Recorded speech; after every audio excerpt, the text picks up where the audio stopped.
Don't be scared. It's just me. I am looking through the glass. Ooh.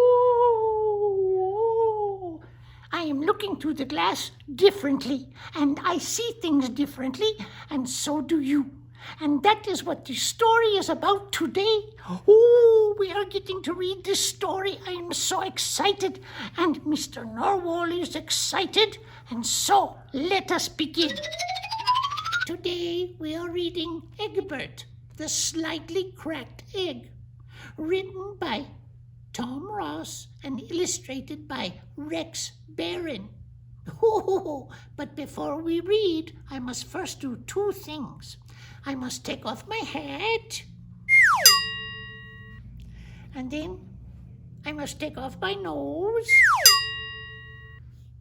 and then, that's three things, I must put on my special reading glasses.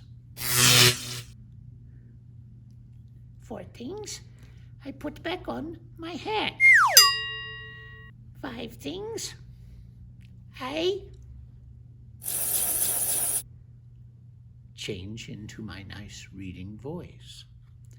And today, we are ready to read Eggbert, the Slightly Cracked Egg.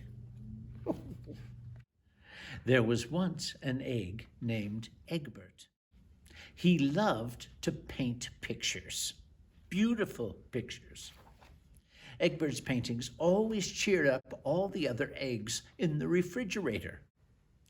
But one day, it was discovered that Eggbert was slightly cracked. Eggs with cracked shells were not allowed to stay. Sadly, the other eggs told Eggbert he would have to leave. Eggbert waved goodbye to his old friends. He hunched his shoulders, what little shoulders he had, and pressed his shell together so that the crack almost disappeared. Almost. Then he set out to look for a new place to live. All the drawers had labels, but none of them was right for Eggbert. He knew he would have to look harder. There had to be some place where he would fit in. Before long, Eggbert came to a spot with a beautiful view. If only I could stay here, he thought. Then he had a great idea. No one had to know that he was an egg with a cracked shell. He would paint himself to look like the other things around him. He'd blend right in. But just as Eggbert was thinking he'd found the perfect place, a potato plant happened to notice his crack. "Split," the plant ordered. Eggbert tried not to be discouraged. "Maybe I'll have better luck outdoors," he said to himself. The only way down was to jump. Luckily, Eggbert landed in a soft bed of flowers. He had never seen flowers before, but they smelled even better than butter and lettuce. Perhaps this is the perfect place for me, he thought. A dab here, a splotch there. Voila! Eggbert was covered with flowers. But late that afternoon, an angry bee discovered that you cannot get nectar from an egg. Again, Eggbert was told to leave. It was getting dark, and he still had not found a place to live. Just when he was about to give up all hope, a glimmer of something caught his eye. "What beautiful little lights," Eggbert whispered. With all his might and twice his usual care, he climbed up the fence. "Perfect," Eggbert said when he was covered with stars. But the next morning, when the night stars were gone, a cat discovered that Eggbert was just an egg with a cracked shell. "Scramble," said the cat. Eggbert took a hard fall on the sidewalk.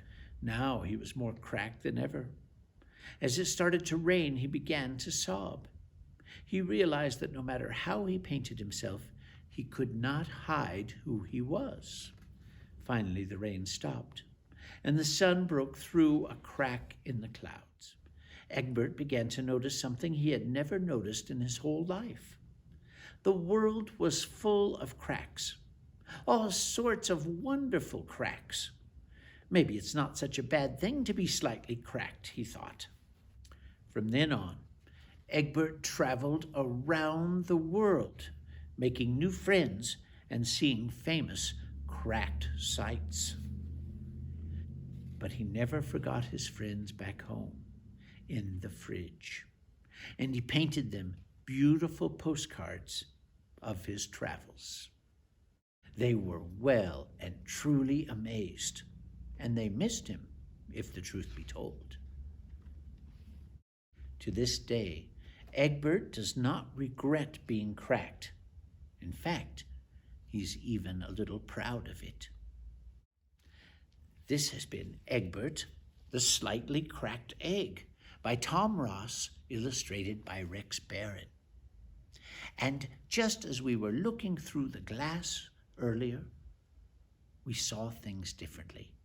And because Eggbert was cracked, he was able to see the world differently.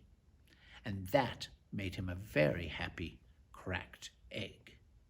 Thank you for watching. Please read books, find books at your library, at your school, on your living room shelf. Lots of books to read. Happy reading. Bye.